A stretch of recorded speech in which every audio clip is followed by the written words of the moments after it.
You leave the house every day wearing an unseen shield.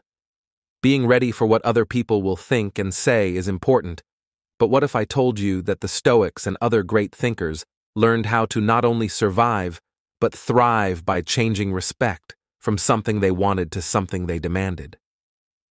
Today we're going to talk about the serious ways to earn respect, not just friendly nods, but real, deep respect. If you feel like you're being ignored at work, having trouble making your voice heard in social situations, or just want to make a bigger impression in every place you walk into, keep reading. We're about to share timeless wisdom that can change how you see yourself and, more importantly, how the world sees you. Let's use the strength of your personal dignity and stoic resilience to make everyday interactions into times of profound effect. Thanks for watching.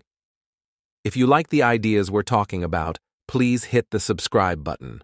Also, remember that you're different from everyone else, so don't skip any part of this video as we learn these unique Stoic strategies. Let's go! Respecting yourself may sound easy, but it's actually a complicated art. It means knowing your true worth and treating yourself with the same respect you would give a close friend. Number 1. This idea comes from Stoic philosophy, which stresses being mindful and aware of our thoughts and actions. The Stoics, such as Marcus Aurelius, learned that you control your thoughts, not what happens in the outside world. Realize this, and you will find strength. This powerful idea tells us to stop the voice inside our heads that tells us we are not good enough by consciously challenging these negative thoughts and replacing them with positive ones that highlight our strengths and virtues. You can change how people see and treat you by starting to respect yourself. One of my favorite teachers once said, "What bothers men's minds are not events, but their judgments on events." This means that how we react to criticism or praise from others depends on how we feel about ourselves. If we think positively about ourselves, negative thoughts from others have less room to take root. Also, self-respect isn't just about ignoring negative thoughts. It's also about actively cultivating a positive view of oneself. This is where Western philosophy can also help. Aristotle said that the first step to becoming wise is to know yourself. This deep statement fits with the Stoic practices of self-reflection and mindfulness, which stress that real knowledge and respect for oneself come from having a full understanding of one's nature and abilities. Setting limits and recognizing your own needs and wants as real and important are also parts of treating yourself with respect. Plato said it best when he said, "The first and greatest victory is to conquer yourself." If you want to fully respect yourself, you have to fight the urges that make you doubt your worth or settle for less than you deserve. Respecting yourself means having a strong will to control yourself. Being self-aware and appreciating yourself means realizing that your worth doesn't go down just because someone else can't see it. As Socrates said, the unexamined life is not worth living, and part of that examination is recognizing and asserting our worth to ourselves and to the world around us. This idea is important not only for keeping your peace of mind, but also for getting other people to respect you. In the Stoic wisdom, there is a lot of stress on knowing what we can control and what we can't. Setting limits is a straight application of this philosophy. You decide what to do, how to respond, and where to draw the line with other people. Setting boundaries means being clear about what you will and will not accept in your life. It means not letting other people force their will on you.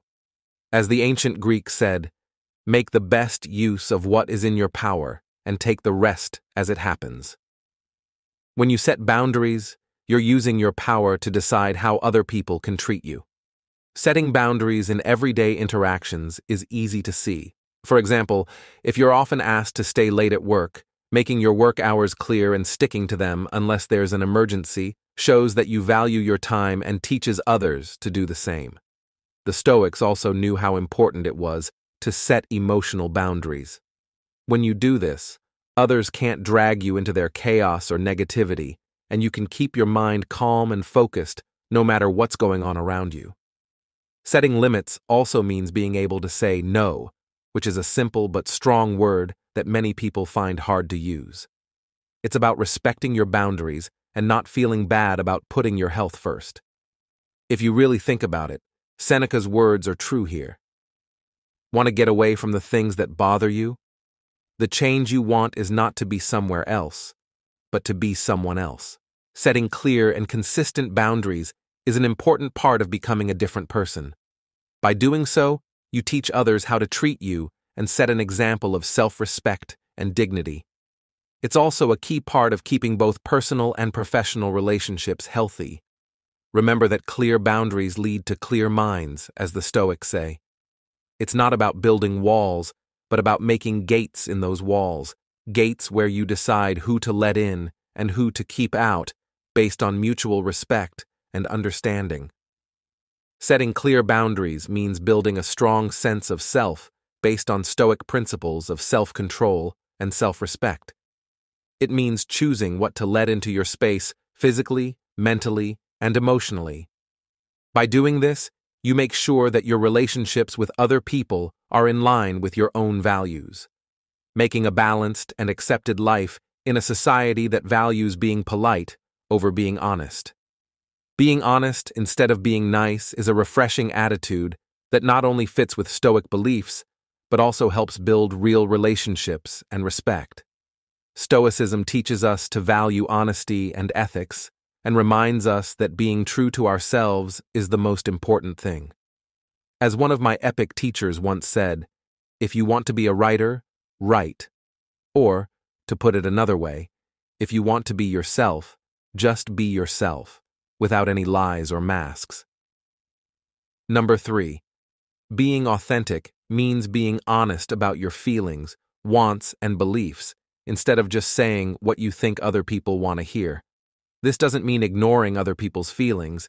It means being respectful and thoughtful when you express your true self, like when you disagree with a popular opinion. At a social event, being authentic might mean expressing your different point of view in a cool and polite way, instead of keeping quiet. This shows that you respect yourself enough to stand up for your beliefs, and that you respect others enough to give them a real point of view. The Stoics also stressed how important it was to live in harmony with nature, especially your own nature. Marcus Aurelius said, "Nowhere can man find a quieter or more untroubled retreat than in his own soul." This time to reflect on your actions helps you align them with your true self. When you live authentically, you make decisions that are in line with your inner values, not just what other people expect of you.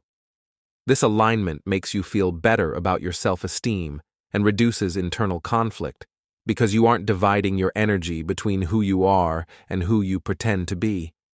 Living authentically also means showing your weaknesses and fears, as well as your strengths. Being honest about your flaws can be scary, but it builds trust and deeper relationships. People are drawn to those who are real, and they respect and like those who are open about their problems. As Seneca said, hang on to your youthful enthusiasms. You'll be able to use them better when you're older. Let your real reactions and feelings show. They are your strengths, not your weaknesses. People who choose authenticity over pleasantry are also less likely to get tired of constantly putting on a front. It takes a lot of energy to keep up a persona that isn't really yours. When you let go of this burden, you free up emotional and mental resources to spend on more fulfilling activities and interactions. Remember that authenticity attracts. When you are honest with yourself and others, you attract people who value the real you, not a fake version meant to please. This is the essence of genuine respect, respect that is freely and enthusiastically given to those who are confidently themselves. People want to interact with you on a deeper and more meaningful level because you are a strong example of honesty and self-respect. Speaking up, especially when we feel like our voices are being ignored or drowned out, is important for our self-esteem and for establishing our presence and respect in any setting. The Stoics valued virtue and wisdom. and they knew how powerful words can be and how important courage is in speech, as epic teachers boldly said. This clear message tells you to first tell yourself what you want to be, then do what you need to do. 4. Don't just think about being a person who speaks up, be that person. Having the courage to speak up means expressing your thoughts and feelings openly and respectfully, no matter the setting, whether you're with friends or in public. Letting your voice be heard is an important part of respecting yourself and making sure others respect you as well. It means making your contributions count and showing that you value your own opinions enough to share them with others. Speaking up is also related to the Stoic idea of living according to nature. Your nature includes your thoughts and beliefs, and being honest about them shows how honest you are. According to Marcus Aurelius, it was very important to live by your own morals and values. The best way to get back at someone who hurt you is to be different from them. Instead of getting back at them or holding on to anger when you are ignored or interrupted, choose to stand up for yourself quietly and steadily, showing that you are strong and true to your values. Also, standing up doesn't mean being loud or pushy. It means being clear and persistent. It means getting your point across in a way that people can understand and remember. Even in a room full of people with different opinions, a well-thought-out argument or point of view given with confidence and respect can make a big difference. Focusing on what you can control, your words and actions, while accepting that you can't control how other people react, is a key part of the Stoic philosophy. For many of us, the hardest part is getting over the fear of being judged negatively or getting into a fight. Seneca's teachings can help us here. We suffer more in our minds than in real life. Our fear of speaking up is often based on imagined outcomes that never happen. By facing these fears, we not only strengthen our voices, but also take down the barriers that keep us from speaking out. These fears have made walls around us. Also, speaking up is important for learning and personal growth because it leads to feedback and conversations that can help us understand and find answers. It's about adding your own unique view to the body of knowledge and understanding, which makes talks and results better. This kind of active involvement is a key part of Stoic practice. Speaking up means living a brave and honest life, standing by your beliefs and expressing them with courage and respect. It means honoring your true self and letting that self be heard and recognized.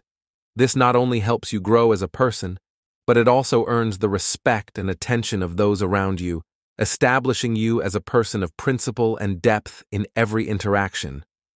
Being honest and taking responsibility means saying sorry when you're wrong, but apologizing too much for every little mistake or imagined slight can lower our self-esteem and make us look less sure of ourselves.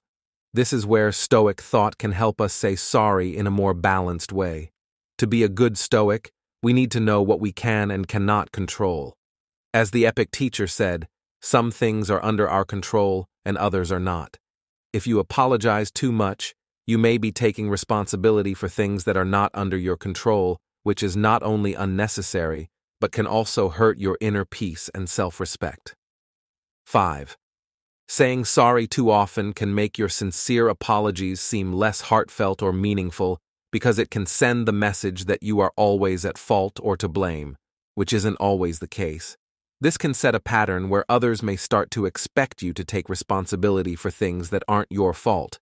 It is not the person who doesn't have enough that is poor, but the person who wants more. This is similar to how wanting more material things can make you unhappy. Seeking too much forgiveness can make you feel less responsible and less valuable as a person. Also, saying sorry for things that don't deserve an apology all the time can show that you're not standing firm in your beliefs. It can show that you're ready to give up at the first sign of trouble, which goes against the Stoic virtue of courage. By following this Stoic principle, you give yourself the power to respond with confidence and discernment, choosing to apologize only when it is justified and appropriate, thereby keeping control over your responses instead of automatically apologizing. You should think about whether an acknowledgement or a simple expression of understanding would be better.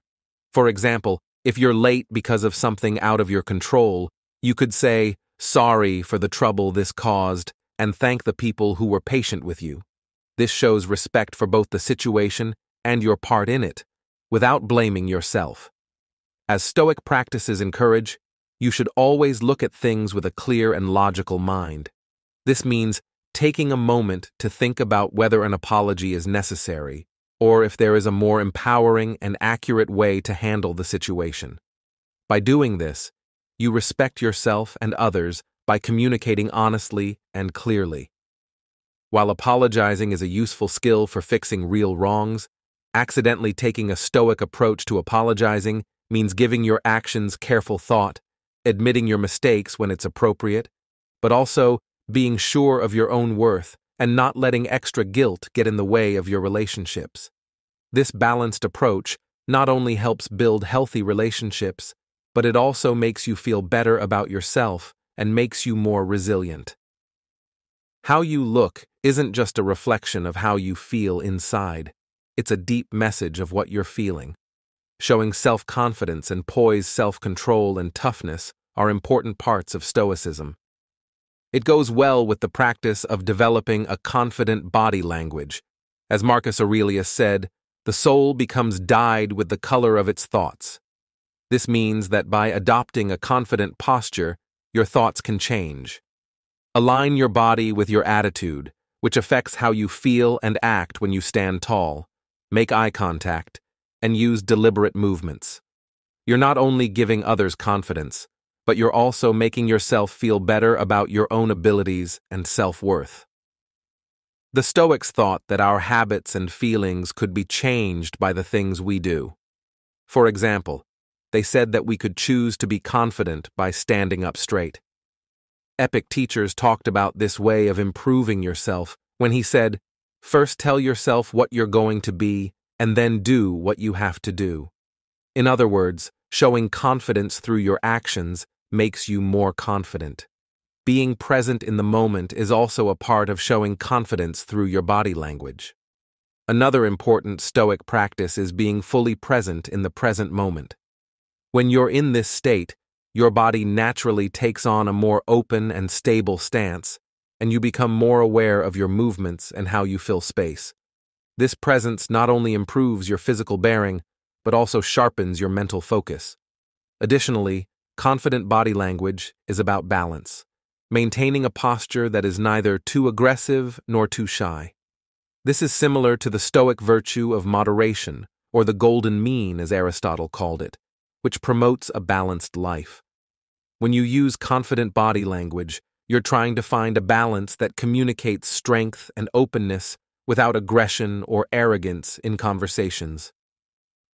Confident body language can have a big effect on how the interaction goes.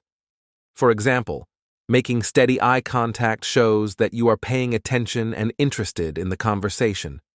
It also shows respect for the other person and makes your presence known in the conversation. Similarly, using hand gestures can help make your conversation clearer by bringing attention to certain points and getting your point across more clearly. These nonverbal cues are very important for making an impression and persuading someone to do something. It's also important to be aware of the subtleties of body language across countries, as postures and gestures can mean different things. Stoic ideas of universal reason and the thought that wisdom and virtue are the same across cultures support being aware of and respectful of these differences.